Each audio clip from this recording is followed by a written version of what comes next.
Hi guys, John here. And in some recent conversations I had with a couple of students, Kyung and Andrew, um, they inspired me to kind of share some of the lessons I have from the success I had in real estate. Now, I'm definitely not a guru, I'm definitely not an expert and all that kind of stuff. So this is just really my own story, and I really wanted to, share it. So standard disclaimer here. I'm not an expert.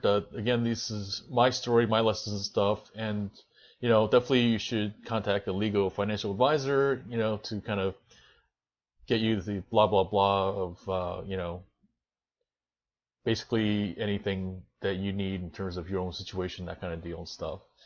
With that said, so this is how my own journey began. It started with asking a question: what if I bought a house? And that, of course, led to, well, how do I buy a house? So this was in 1994, San Diego.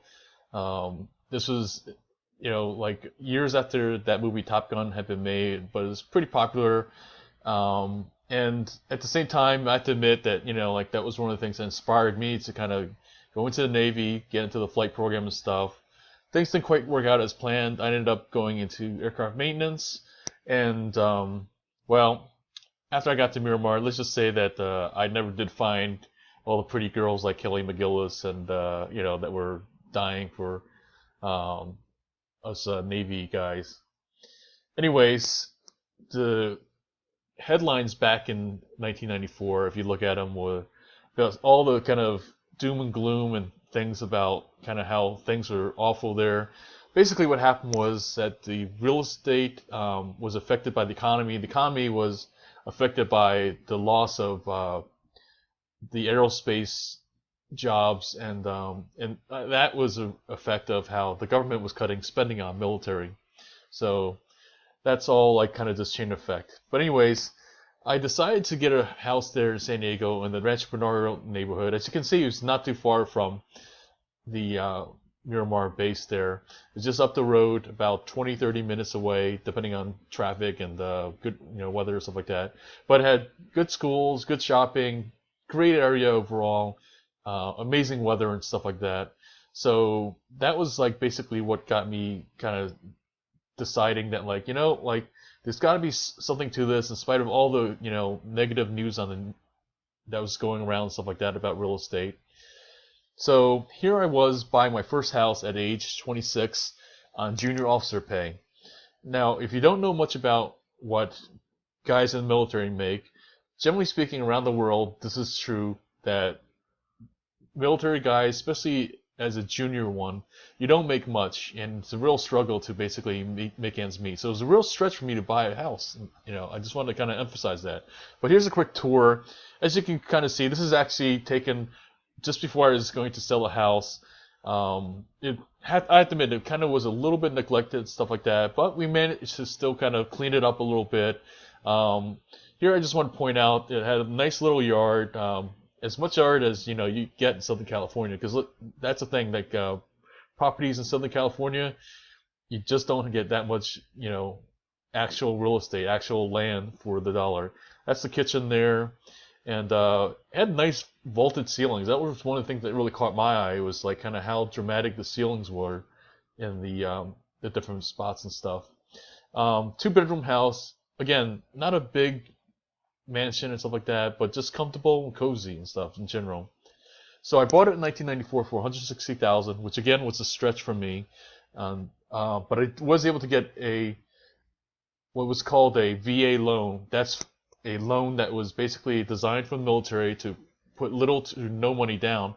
In fact, I'll explain later that I actually ended up getting money back at closing, which is almost unheard of. And then I sold it in 2004 for $480,000. But here's the best part: I didn't actually spend $160,000. Okay, and as you know, when you get a loan, you only have to put so much down. In fact, because it was a VA loan, I actually didn't have to put anything down. So how much did it actually come out of pocket? So as I mentioned, I actually got cash back at closing, and after 18 months of payments, which is maybe roughly about $20,000, and then 5 years of covering expenses for about $100, $200, which is the difference between what my tenants, the people I rented the house to, paid for, that went towards the mortgage, and what I ended up having to spend out of pocket and stuff was maybe $100 or $200, maybe a little bit more at times and stuff. But I only had to do that for a few years. So ultimately, it was about $30,000. And the funny part is, as a little side note, was that when I thought about it, my kid brother actually spent more time in the house than I did, because I was on deployment and running all over the place, and I really wasn't there for very long before they transferred me to another area. So for nearly, for only about $30,000, I made nearly $450,000. Was I a real estate genius? Did I discover some millionaire secret? No. The Chinese have a saying that the best time to plant a tree was 20 years ago. And the second best time, it's right now. So here I just want to show a little bit about some things I've noticed with trends. Here I graph out housing prices in California from 1981 to 2003. And then I started looking at other areas, what was called the Sun Belt, which made me kind of interested because I had this impression that people, that were retiring were going to go to these warmer climates and stuff. And here's something I noticed, was that when you have a place like Texas, you have more stability, but less swings. And then the other thing is, so the pink there is San Diego again, so I just put that as a background to some of the other Texas places, which is again the main one. So comparatively, you can see that there's less swings. Now, when you look at California, you have more swings, and this is like what's interesting as well, that like these are different cities in California, but they all pretty much, and very different prices, but they all kind of move together though, with slight differences. Like here's Fresno, which is a more out in the, kind of away from the major cities area and stuff. But you can see though that like there's also this trend for every 10 years, there's dramatic swings. So here's some of the key lessons I feel I learned. 1, buy the cheapest house in the best area you can afford. San Diego was a stretch for me, like I said, and stuff like that, and I just bought the most affordable house that I could get.